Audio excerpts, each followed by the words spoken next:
Elə canının qorxusundan, hə, bax o ağ binada adamlar var, orada gizləniblər.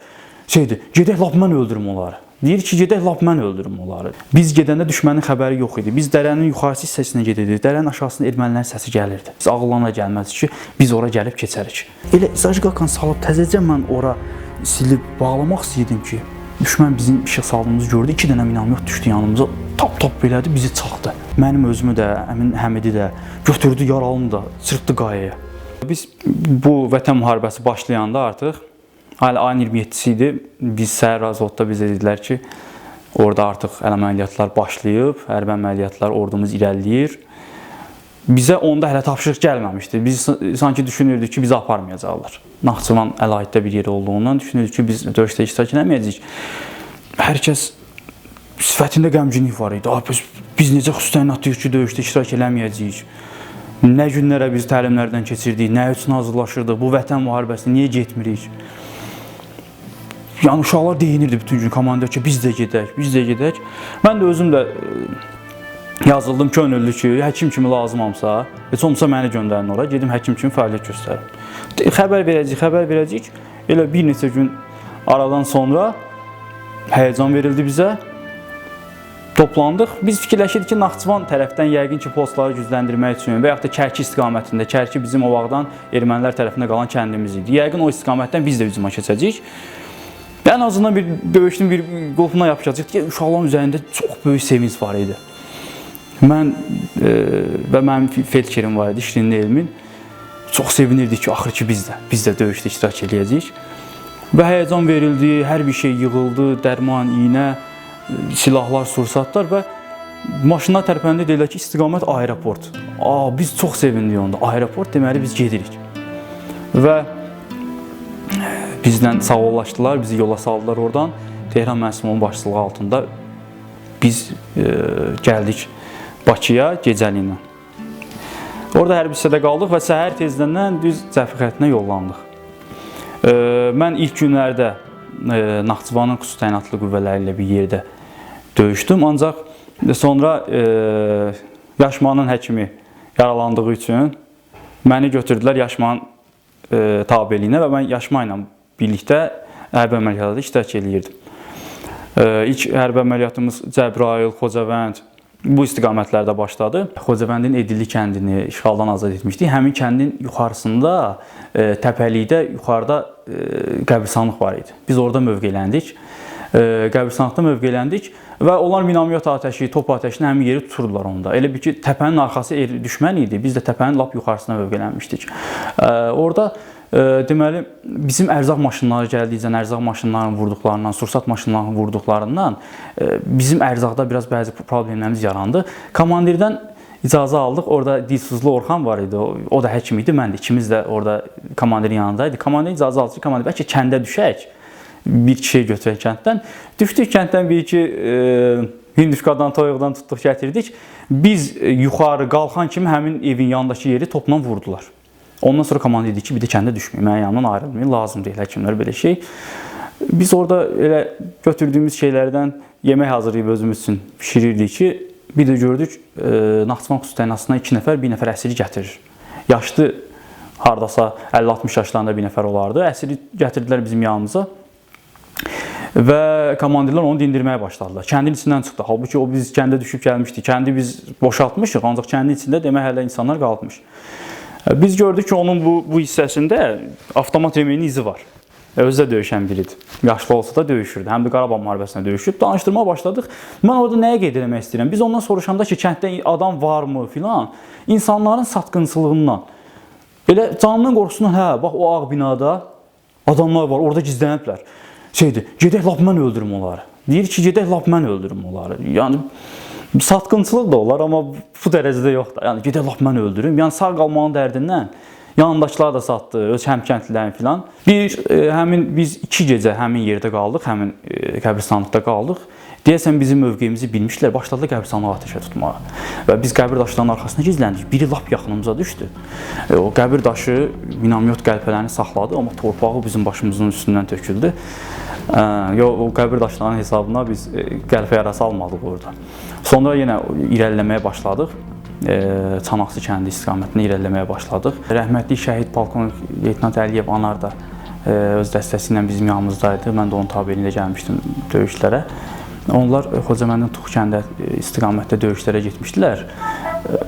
Orada qızğın döyüşlərə getmişdi həmin yerdə. Bizim rəhmətli Əfəndiyev Adil leytenant şəhid həkimimiz, o da komandirin yarasını sarıyanda elə həmin yerdə şəhid olmuşdular. Onların şəhid xəbəri gələndən sonra siz müharibəyə döyüş başlayıbdır, biz döyüşürük, günlərdir döyüşürük. Ancaq yaxın dostların, insanın yaxın dostunu və ya da komandirin şəhid xəbəri gələndən sonra sanki insanda ikinci bir belə döyüşə atılma həvəsi yaranır. Yəni o şəhid xəbərləri gələndən sonra bizim uşaqların sifətində o döyüşmə əzminin necə də artdığını gördüm. Yaxın dostların şəhid olduqca sanki onların intiqamını almaq üçün döyüşürdülər. Başqa bir həvəs yaranmışdı o bizim xüsusi təyinatlı qüvvələrdə. Ondan sonra komandirin bizə şəhid xəbəri gələndən sonra uşaqlarda yəni yaralı olsa da, yorğun olsa da, mən həkim idim. Mən ağır yaralıları bəzən arxaya təxliyə eləyirdim, sanitar maşınla göndərirdim hospitala. Gəlirdi yanıma ki, görürəm ki, vəziyyəti yaxşı deyil. Bədəndə çoxlu qəlpə yaraları var, barotravma da alıb. Deyirəm ki, səni aparım heç olmasa da bu qəlpələri çıxardaq. Deyir ki, həkim, nə var əlin altdan? Mənə ağrı kəsici vur. Onu hiss eləməyəm, amma gedim. Deyirəm, o yox da, axı buralıq deyilsən da, mən bacaracağım şey deyil də, bu hospitala getməlisən. Deyir, yox həkim, nə var gücdə ağrı kəsici? Ondan vur mənə. Mən qayıdıram döyüşə. Yəni, mən də əlimdən gələn bir ağrı kəsicidən, bir yarasını sarmaqla qayıdırdılar. Döyüşə qayıdırdılar. Yəni, mən hospitala aparmaq adam tapmadım xüsusi təyinatlı qüvvələrdən. Heç kim getmək istəmirdi. Bir dəfə biz həmin Edirli kəndində bir balaca bir evin içində tibb məntəqəsi kimi yer astıq. Ora yadımdadır. Salyandan olan bir oğlan gəlmişdi, hündür boylu. Gəldi yanıma, belə boydu, baxırsan ki, elə bir heç nə yoxdur. Gəldi kürəyin açdı, kürəyində 3 dənə bu boyda qəlpə yeri var idi, deşib aparmışdı. Belə baxdım, dedim ki, qardaşım, sən getməlisən də, hospitallıqdır sənin işin. Güləşdi ki, yox, getmək istəmirəm. Yəni, mən onun yarasına baxıb, hətta həkim olaraq da bir heybətlənirdim ki, bu yarayla döyüşmək olan şey deyil də. Dedim, bəs gedək, dedi, yox, mən gedə bilmərəm. Özdə 3 körpə uşağı var idi, bir uşağı da təzəyic olmuşdu, üzün görməmişdi. Dedi, müharibədən qayıdım, bəs uşaqlarımı görəcəm inşallah. Sonra mən yaralanıb gələndən sonra evdə sosial şəbəkələrdə gəzəndə gördüm, o paylaşımdakı şəhid olub. Yəni, necə həm qürur duyurdum onunla, onun əzmi ilə də, həm də çox pis oldum ki, yəni körpələrin yanına gedib çıxa bilmədi, Allah ona rəhmət eləsin. Mən Yaşman idarə heyətindən bir yerdə olurdum, rəhmətli polkovnik leytenant Ramiz müəllimlə bir yerdə, yəni hər yerdən mütəxəssis var idi, aviasiya üzrə mütəxəssis var idi, artilleriya üzrə mütəxəssis. Mən idarə heyətinin yanında olurdum, komandirin tapşırığına əsasən təxliyə işinə baxırdım. Bizim döyüş olurdu, mən də bəzən döyüşə qatılırdıq biz də. Döyüş dayanandan sonra təxliyə qrupları oradan yaralıların çıxardılması, döyüşün içində də biz yaralıları çıxardırdıq. Ancaq bəzən mümkün olmurdu, hücum döyüşündəydik biz, bəzən mümkün olmurdu. Bu döyüş dayanandan sonra öz təxliyə qruplarımızla biz gedib oradan döyüşdən yaralıları təxliyə eləyirdik. Amma ən yadda qalan, ən qızğın döyüşlərimiz bizim Şuşa uğrunda olan döyüşlərdir getdi. Burada xüsusi təyinatlı qüvvələr Şuşaya daxil oldular və orada bizim çətinliyimiz nə idi? Təxliyə yolları yox idi, biz ora cığırlarla getmişdik. Ora üçün yol yox idi, yol Qırmızı Bazar tərəfdən var idi, Qırmızı Bazar tərəfdə isə hələ də döyüşlər gedirdi. Yəni, ermənilər olan yolu vermək istəmirdilər, qızğın döyüşlər gedirdi. Biz ora, yadımda da Çanaqçı kəndindən mövqeləndik, Yaşma idarə heyətindən səhər tezdən idi, gecə qalmışdıq orada. Səhər bir loxma orada özümüz üçün çörək yeyirdik ki, komanda gəldi ki, 13 kilometr irəliləməliyik. 13 kilometr düşmən arxasına irəliləməliyik. Biz olduğumuz ərazi düşmən nəzarətində idi. Biz gecə xəlbət Laçın-Şuşa yolunu tutmalıydıq. O istiqamətdən irəliləməliydik.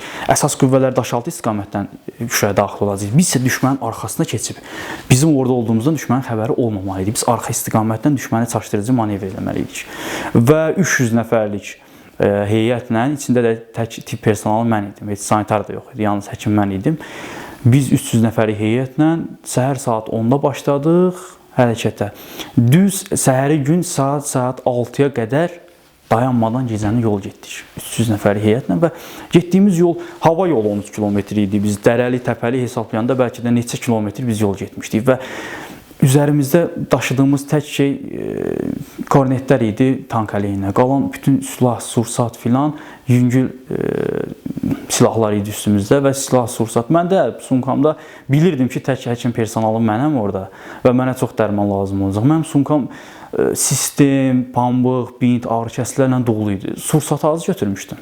Amma dərman tibbi vasitələrlə çox idi mənim sumkam, ağır idi. Kaska, branjilet və dağların yolunu hesablayanda həqiqətən biraz ən çətin bizim tapşırığımız oldu orada. Dayanmadan 20 saata yaxın yol getmişdik biz orada. Və yolda susuzluq başlayırdı.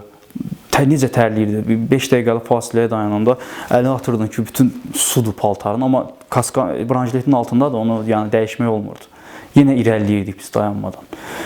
İndi bəzən bunu danışırıq ki, yəni bu qədər getdik. İndi misal üçün bunu edə bilərəmmi? Yox. Orada sanki Tanrı insan əlavə bir qüvvə verirdi.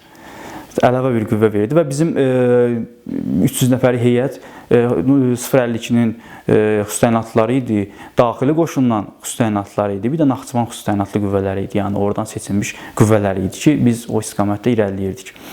Və biz 13 kilometr yerə çatdıq, səhərə yaxın çatdıq və orada dincəlməyə başladıq.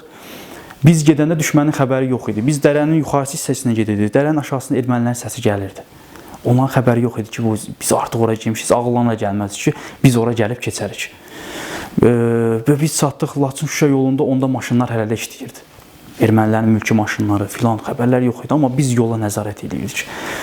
Və biz 5 gün orada qaldıq, hər gün Şuşaya daha yaxınlaşırdıq. Gecə əsasən hərəkət edirdik, Şuşaya biraz daha yaxınlaşırdıq və bizə ərzaq təminatı gəlməkdə çətinlik çəkirdi. Atlarla gətirirdilər bizə ərzaq təminatını. Çünki heç bir maşın o yolla gedə bilməz. Yol yox idi, dağlar idi, yol yox idi.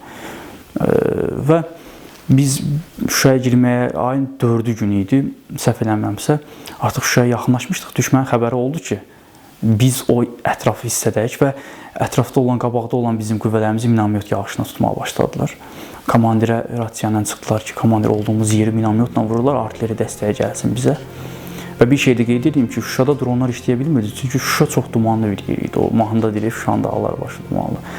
Dumanlı yer idi. Dronlarımız, bayraqlar, harab orada işləyə bilmirdi. Yalnız uzaqdan artilleri dəstəyimiz gələ bilirdi. Yəni biz özümüz qalmışdıq orada, xüsusi təyinatlı qüvvələr qalmışdı yalnız orada. Bizə rasiyadan komandirə çıxdılar ki, komandir olduğumuz yeri vururlar, onlar da Laçın Şuşa yolunu tutmuşdular. Bizə artilleri dəstəyi, biz komandir arxaya artilleri dəstəyi filan göndərdi və onların deyir ki, komandir şəhidlərimiz var, komandir yaralılarımız var deyə rasiyada eşidir, mən də eşidirdim. Dedim ki, ya Rəbbim, bizcə necəsə gedib ora çıxa bilim. Yəni mən həkiməm də, gedim heç olmasa köməklik eləyə bilim də kaş ona. İçimdə hevslənəm ki, mən niyə aralıda durmuşam, mən bura niyə gəlmişəm bax. Və komanda dedi ki, qalxın, irəliləyir o istiqamətdə. Axşam üstü idi. Biz o istiqamətdə irəlilədik və həmin vaxt çox qatı duman düşdü. Qatı duman düşdü. Bir qarşıdakı insandan başqa qabağı görmək mümkün deyildi. Arxadan yandan ermənilərin səsi gəlir. Avtomat səsləri gəlirdi və biz o istiqamətdə irəliləməyə başladıq. Birdən qabaqdan bir nəfər Mayor Eminov var idi. Mayor Eminov gəldi ki, həkim, həmin yaralılar buradadır, Laçın Şuşa yolunda, yolun qırağına kanlar yığıblar şəhidlərin bir yerdə. Gedəkmi? Dedim, gedək. O məni dumanda apardı, çıxartdı ora. Mən ora gedib çatdım, şəhidləri o qıraqdan yığmışlar, yaralılarsa bu qıraqdaydı. Getdim, orada bir leytenant var idi, Uğur adında, Naxçıvanlı idi əsli. Bu ayağı minaya düşmüşdü, minamyot vurub tullamışdı minanın üstünə və özü minaya düşmüşdü. Ayağı travmatik amputasiya, ayağı tamamilə qopmuşdu. Mən çatdım ora, üstümüzdə su da var idi, ərzaq da var idi, dərman da var idi. Çatdım, su verdim çatan kimi ona. Dedim ki, uşaqlar, həkiməm, mən gəlmişəm, narahat olmayın, mən buradayım. O həkiməm deyəndə uşaqların bir gözü parıldadı ki, həkim gəlib çıxıb da bura. Çünki təxliyə yox idi orada. Və mən yaralılara həmişə yardım göstərəndə əsas motivasiya verirdim. Deməklə, gülməklə çatdım ki, nə olub, ayağında cızılıb, ayağı qopub. Ayağı qopub. Deyirəm, amma bir dənə cızığa görə səs atmışam. O həkim qopub baxır, deyirəm, heç də onu qopub tikəcəyik də. Yəni demək, gülmək, keyfin, hara olsan, Gəncəli filan. Mən də Gəncədə olmuşam, başını qatırdım ki, bu vahimədən çıxsınlar. Və qaranlıqda ona bir sistem qoşdum, yolundan çox qan itirmişdi. Ayağına jüqut qoydum, ağrı kəsici filan vurdum. Yaralılara yardım göstərdik, orada 5-6 yaralı var idi. gördüm komandir çağırır ki, biz irəliləməli həkim, gəl. Komandirin təzədən Mayır Eminondan qayıtdım mən komandirin yanına. Biz təpəlik var idi. Orada qalxdıq gecə. Orada mövqeləndik. Biz artıq Laçın-Şuşa yolundan bütün maşınların hərəkətini kəsmişdik. Artıq düşmən bildi ki, biz oradayıq. Və gecə orada axşam idi, gecə. Mövqeləndik. Səhər qalxanda biraz da yuxarı qalxdıq meşəyə. Gördüm ki, orada axşam döyüş baş vermişdi. Döyüş olmuşdu bizim qüvvələrlə. Və meşəyə bütün yaralıları gətirib yığmışdılar. Meşəyə girdim, gördüm ki, yaralı həddindən artıq çoxdur. Tək tip personaldan mənəm. Və bir növdə biraz ümidsizliyə qapılmışdılar ki, biz buradan çıxa bilməyəcəyik də. Yəni, fakt olaraq yol yox, maşın yox, yəqin ki, qan itirmədən öləcəyik. Və ən ağırından başlayaraq başladım yaralara. Dedim, başladım ki, həkiməm, gəlmişəm, narahat olmayın. Təxliyə arada, dedim, təxliyə də yoldadır. Aldadırdım, düz. Təxliyə yoldadı, yolu maşın minamyotla vururlar, gəlirlər. Gəlirlərmi dedim, gəlirlər, narahat olmayın. Mən də özüm həkimi göndəriblər ki, sən get bax, biz də gəlib aparacağıq. Ondan sonra gördüm ki, bitdənmə var insanlarda. Başladım ağırdan başladım, bütün sistemlərim orada qutardı mən. Ən ağır yaralılar kimsə çox qan itirmişdi. Onlardan başladım birinci. Qan itirmiş insanın damarları itən şeydir, damar tapmaq olmurdu. Bəzən olurdu ki, gecə vaxtı gedirdim, qan itirmiş bir damar da tapmaq mümkün olmurdu, amma görmürəm də damarı, qaranlıqdır, işə sala bilmirik. Amma necəsə damarına düşürdüm onu, rahatlıqla. Yəni, sanki bir Allah da bir insana bir yol verir da orada. Və orada ağır bir xəstə var idi, Gəncədən idi, 2 ayağı da qopmuşdu. Ona sistem köçürürdüm, ağrı kəsici falan verirdim. Bir də gördüm ki, o qıraqda bir nəfər titriyir. Daxili qoşun formasındaydı, xüsus təyinatlarında idi. Belə titriyir, soruşdum ki, o kimdir? Dedilər ki, həkim, o axşam sifətindən dəymişdi qəlbə. Biz güman elədik ki, səhərə qalmaz, amma qalıbdı. Tez yaxınlaşdım onun yanına, sifətini çevirdim, gördüm ki, bir dənə bu göz hissə qalıbdı. Buranı sarğı qoyublar köməkləmək üçün. Sarğı bütün qanla islanıbdı, burnun içi, ağzının içi qan laxtasından doludur və qan itirmədən titriyir. Yəni, demək olar ki, son anları idi onun. Sistemi də qutarıb fikirləşirəm ki, neyiniyim, qan əvəziyyəti köçürmək lazımdır. Bir də gördüm, arxadan uşaqlar təzə bir erməni sumkası tapdılar. Dedilər ki, bu sənə lazımdır, gördüm məndə sistem. Dedim, ay gətir bura. Onu ağacdan astıq, uzantdırdım yerinə, pal-paltar yığdıq üstünə ki, isinsin. Damar tapa bilmirim, çətinlik, amma qolundan bir damar tapdım onun.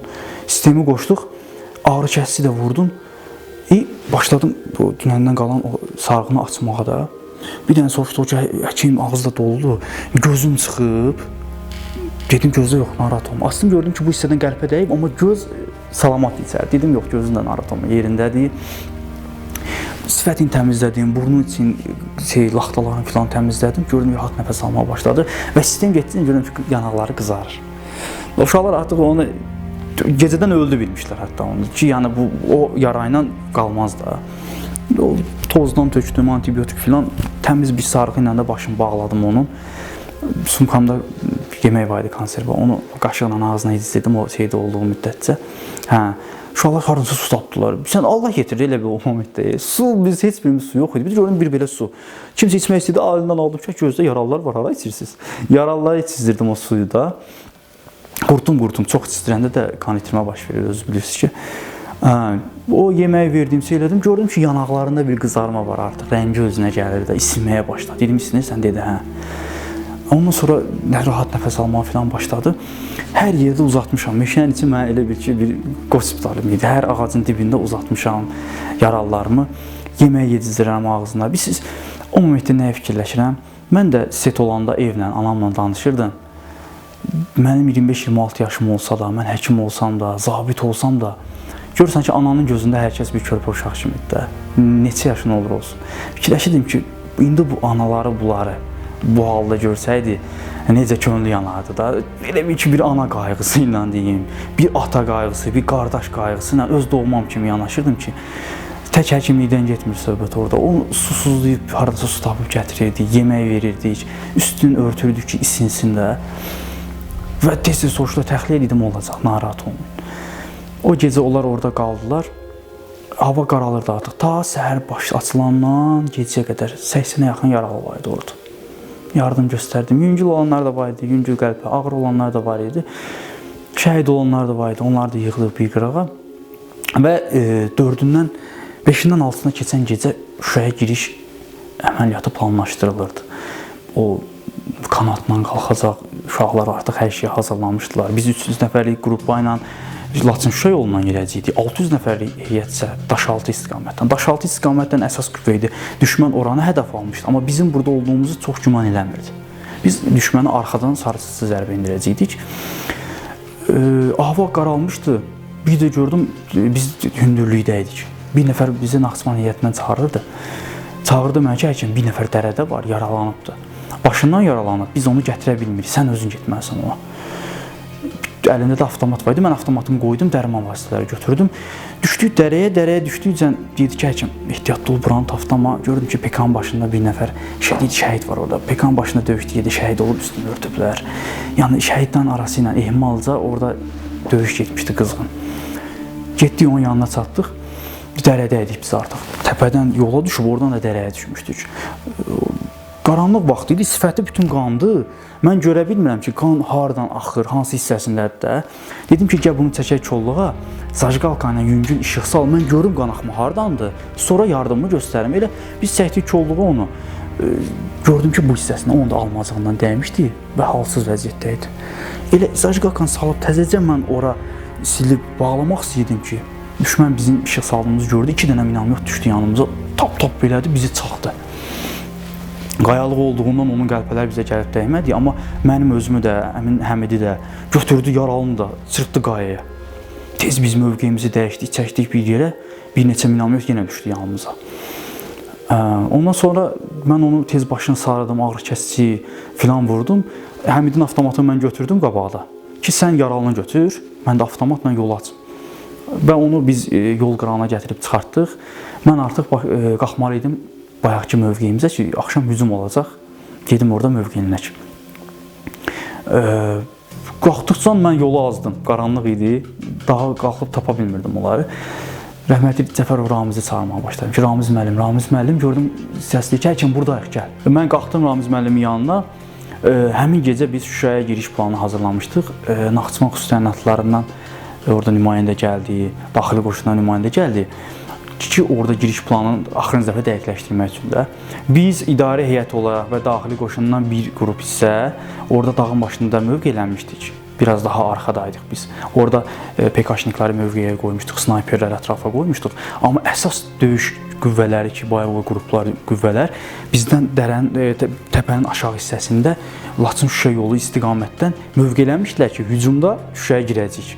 Əsas qüvvələr aşağıdaydı, biz isə dağın başındaydıq.